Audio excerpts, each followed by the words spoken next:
YCP నేతల arrest విషయంలో supreme court మార్గదర్శకాలు పాటించమని హైకోర్టు ఆదేశించింది. సాక్షి హైలైట్ చేసుకొచ్చింది. టీడీపీ మొక్కల చేతుల్లో గాయపడిన వైఎస్ఆర్సీపీ నేతలపైన ఎదురు కేసులు పెట్టిన రాష్ట్ర ప్రభుత్వానికి హైకోర్టు బుధవారం స్పష్టమైన ఆదేశాలు జారీ చేసింది.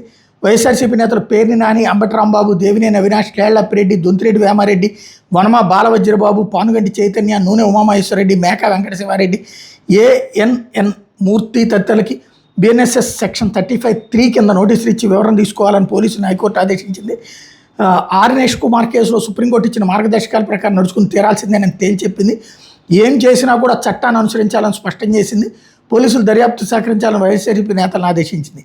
ఈ మేరకు న్యాయమూర్తి డాక్టర్ జస్టిస్ ఎడవల్లి లక్ష్మణరావు బుధవారం ఉత్తర్వులు జారీ చేశారు. ఏదైతే మొన్న వాళ్ళు ఉండవల్లిను పెనుమాకలో రైతులు పిలిస్తే వెళ్ళినటువంటి సందర్భంలో వాళ్ళనే కొట్టామని సగర్వంగా సోషల్ మీడియాలో పోస్ట్ పెట్టి వాళ్లే దాడికి వచ్చారని చెప్పి పెట్టినటువంటి దొంగ కేసు ఇది.